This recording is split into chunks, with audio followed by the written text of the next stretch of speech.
Okay, so here's TV number 3. My previous videos got cut off, so I apologize if there's information missing. I had a corrupt SD card, so that didn't work out so well. Anyways, this is TV number 3. This is something my wife picked up for me. It's a Panasonic ct-1110d from about 1983, 84. It's got a F connector type input instead of the terminals. It's got the Quasar Panasonic color pilot system and still uses rotary click tuners. And it's got about the biggest CRT dot pitch I think I've seen. I don't know if you can see that. Wow, that's really coarse. That's like Portacolor Mark II coarse. Anyways, we're gonna crack it open. It's got some dirty controls and things, and we'll just do some basic setup adjustments. So let's get it apart. So here it is with the back off. It looks like most early to mid 80s TV sets. Big monolithic board, inline gun. They've got neon bulbs in series with the focus lead. If I can get the camera to focus, you can see that. Well, anyway, there it is right there next to the green resistor. This is kind of cheaply made in comparison to like the RCA. The board's very thin and flimsy, and we can see over here there's some nasty soldering. Connection's starting to pop loose here. Flyback's a little loose. Not in the greatest of shape, so we'll do some resoldering and check some things. It does have a lot of service controls. You got RF AGC, vertical hold, horizontal hold, sharpness. Wow, a service switch. Vertical height. And it looks like down in here in the video section you've got a subcontrast, APC, which is automatic picture control. That integrated circuit there is looking a little warm, needs to get resoldered. It's just kind of a cheapie. Let's see, there are all our controls down in there towards the front. Can't really see them next to the large capacitor. We need to clean those. They're really touchy. I might just be able to slide the board out and do that. But first we need to look at resoldering this. So let's warm the iron up and let's get to work. So when working on something like this, I'm going to assume that you know to discharge the capacitors and things, which we've already done. So I've got a nice hot Hakko iron with a fresh tip and some good 60-40 solder. And we're going to touch up all these connections on the little regulators, the driver transistor, the Zener diode here, which is coming loose. These dropping resistors, which obviously get very hot.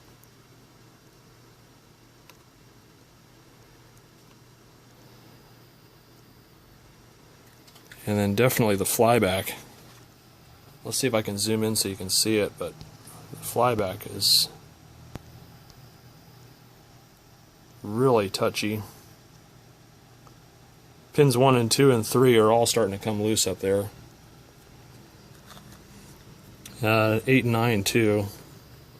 That could have been why they got rid of this thing, is once it heated up and the solder joints expand, the connection would have been broken.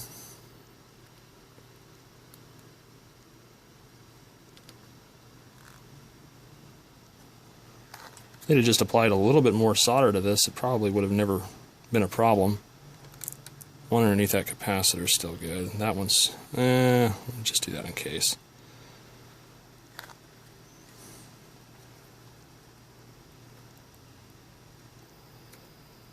This is one of those just do it once, do it right kind of things. Anything you see to be suspicious, just resolder it. And then there's this IC down here, which is just clinging to life. It's really important to have a hot iron, because if you have just like a 30-watt iron or something like that, you spend too much time heating the work area and it will very likely damage the parts. Let's just take a quick look around here. The service switch has got a loose connection here. Check the video processing IC over here. Let's zoom out so you can kind of see what I'm doing a little bit more. We're working over here on this guy, just got a couple of loose connections.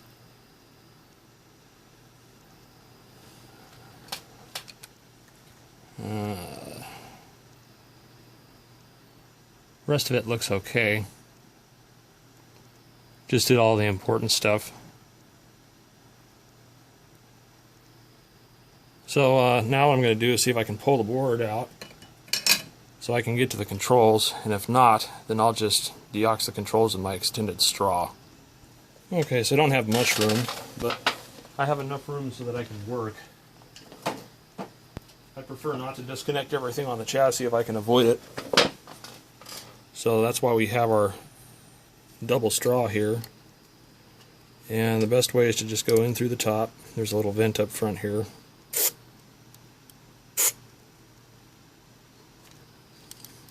I don't recommend using this on a tuner.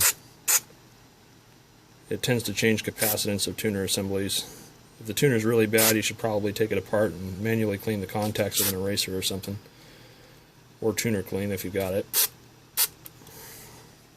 So that's the front panel controls. Let's slide the chassis back in if we can. And let's do the rears too while we're at it.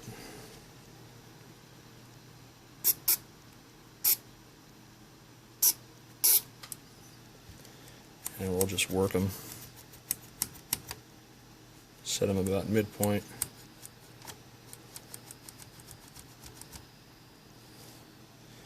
Then we've got our service switch, which is almost always touchy.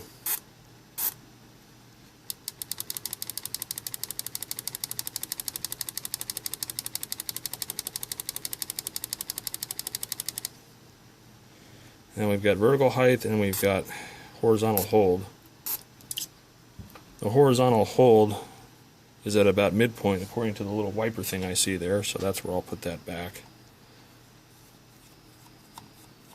Sometimes these touchy pots will just give you a bunch of problems, and you'll be pulling your hair out trying to troubleshoot it, and you just finally go, well, it was the dirty pot. But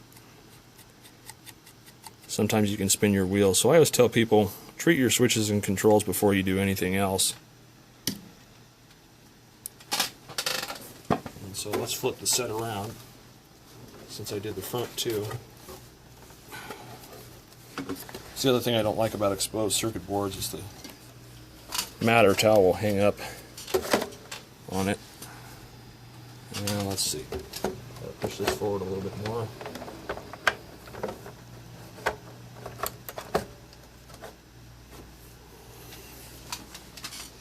Okay.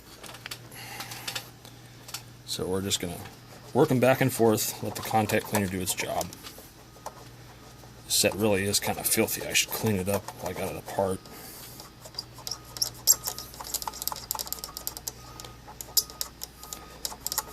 Of all the controls that tend to be the worst on just about any set you see, it's usually the color, tint, and brightness controls, probably due to the amount of current that goes through them.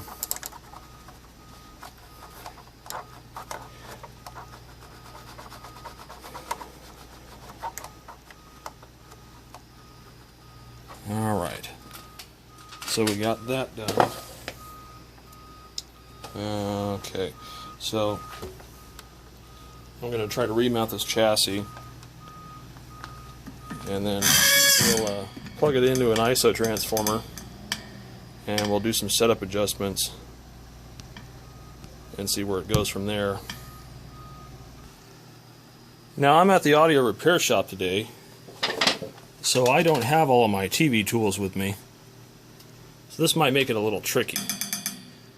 But you can do basic setup adjustments with a digital converter box by just disconnecting the antenna.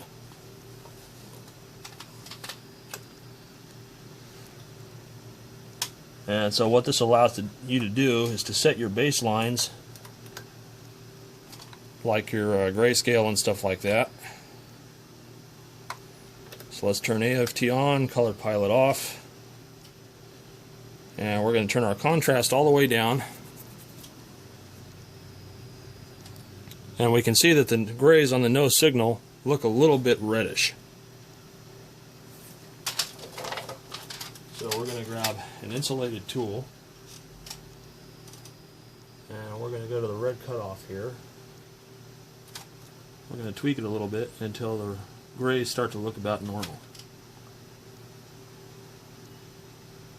And let's see here. That thing sure is touchy. Let's see if we get a little bit bigger screwdriver on it. Now it's lacking in red. Nope, that doesn't work. Sometimes the toughest part is just finding the right tool.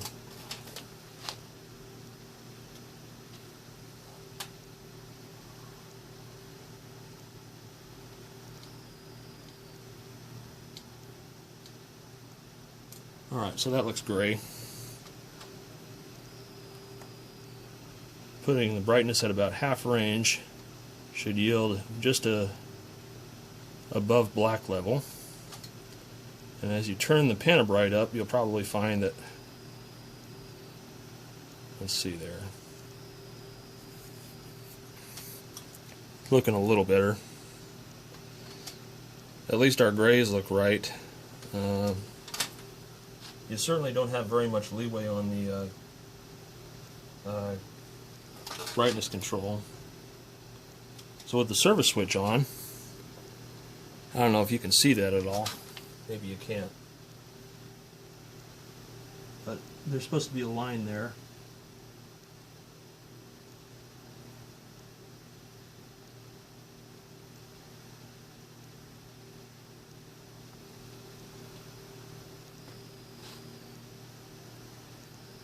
Okay.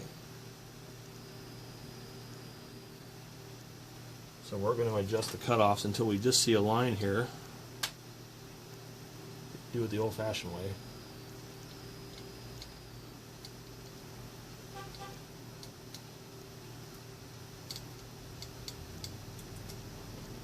There's a red.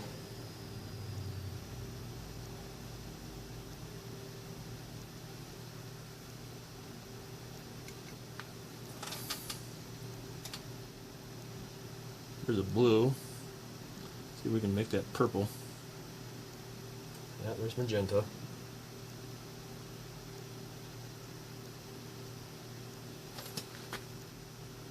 Now this is interesting. The green is fixed. There's no green adjustment. It's just a red drive and a blue drive. Alright. Well, we have to reapproach this a different way then. Let's kill the green or red, then let's kill the blue. Then we'll turn the screen up until we see green. There's our green. Okay. And we'll turn the red up until we see kind of like a amber. Same luminance there. And then we'll turn the blue up.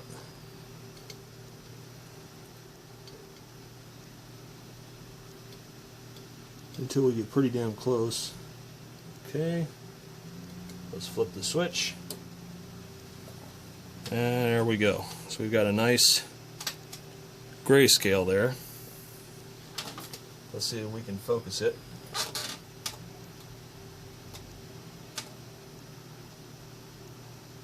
That's pretty sharp. Okay. Now I can plug in my RF antenna and we'll see if we can pull in some actual TV.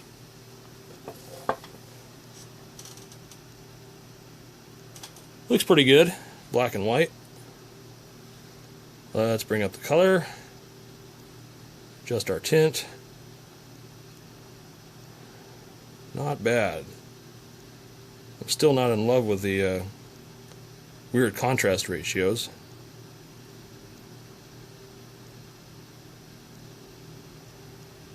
Otherwise, it looks okay.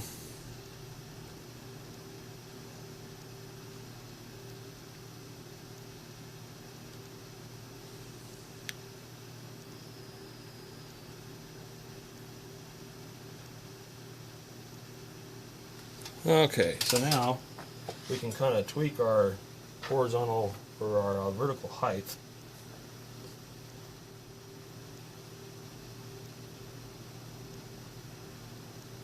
It's about right.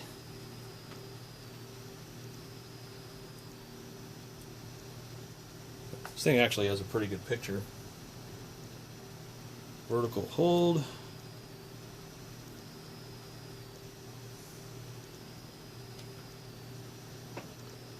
None too shabby. Although it's weird that the tint changes with the background colors. That may be a demodulation problem. Let's go to something else here.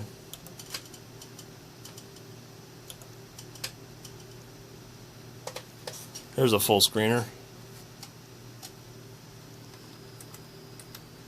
I don't like the automatic color. It looks way too bright. But there you go, and there's your idea.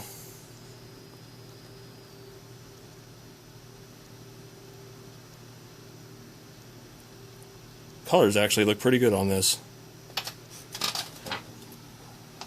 So there you go. That's kind of a basic poor man's setup of a television. Assuming it has a service switch, that makes it a lot easier for Grayscale. Not a bad little set. So I'll probably end up keeping this one. I kind of like the styling. Surprisingly, the tuner's hardly dirty at all. Just locks right in. Colors are pretty good.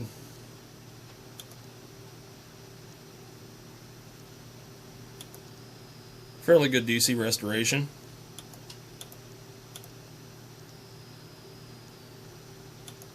Yeah, we're inside of a brick building, so it doesn't really do good reception out here. Some cartoons for you. Pretty good color reproduction.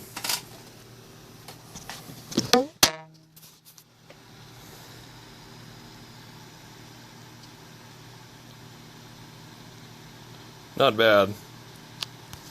So, that's a video on doing basic setups. Just a little bit of tweaking, so I hope you guys enjoyed it, and more videos to come soon.